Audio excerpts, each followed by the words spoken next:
Hi, Fil Eden on behalf of National Education Association, Rhode Island.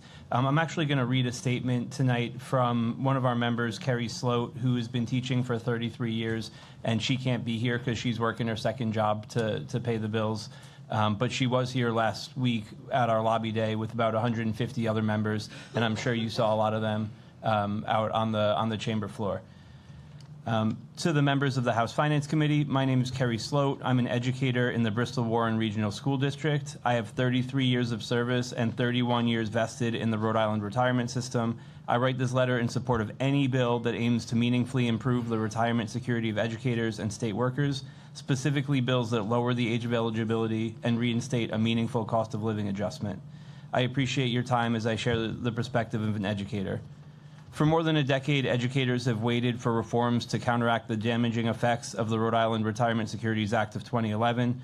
Currently, teachers are working far longer than 30 years and receiving pensions that hover around 40%. Essentially, the law created a system that ultimately pushes educators to leave Rhode Island. It is well known that our neighboring states, Massachusetts and Connecticut, provide pensions that are more favorable. Essentially, we are losing our best and brightest to states that offer stronger retirement incentives. While I note the importance of change and the need for reform, I want to emphasize that I, along with countless other educators, will not retire earlier, even if these bills pass. My reasons reflect the sentiments of many Rhode Island educators. Bristol-Warren, along with 18 other districts, has no health care option upon retiring earlier than 65. It's also one of 23 districts that does not participate in Social Security. And with 31 years of service, the current retirement calculation is 44%. The additional defined contribution and the TIAA, the estimated initial income for life is $231 per month. Lastly, there is the question of when a COLA will finally be reinstated. These points highlight that my pension, along with my TIAA account, remains insufficient to sustain a dignified retirement. Let me also point out that the 2015 teacher settlement created a disparity. Teachers with 20 years of service by 2012 retained their pensions, while those of us who fell short were not compensated. That settlement shortchanged dedicated educators and continues to cast a shadow on trust in the system. In short, the state of Rhode Island robbed every educator who had any years of service pre-2012 of compounded interest. The state left many of us in a position to play catch-up, and for the record, I am 56 years old, currently working 3 jobs. I have been more than proactive in being financially responsible. My points for not retiring before 65 segue to the topic of an impending teacher shortage.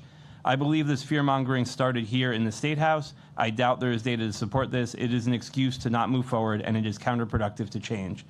The majority of your teachers are exactly like me. We are not going anywhere. We cannot afford to retire. And finally, since taxpayer perception and dollars are what drive decisions, I offer a note on the broader fiscal picture.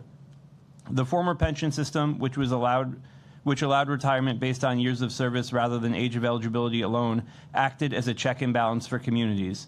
The current system pays higher salaries for longer, much longer. In Bristol-Warren, over 80% of the teachers are on top step. The towns carry the burden of these top salaries while also contributing percentages to our pension. Essentially, the state has shifted much of the financial responsibility to local communities and property taxes, and that dynamic is unsustainable.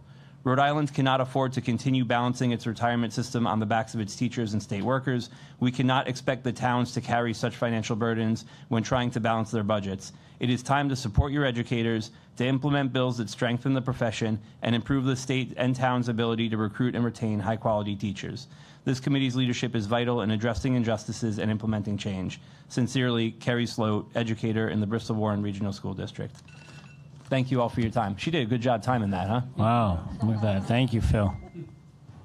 Excellent. So I think, I don't think there's any more questions from committee members. And Chris,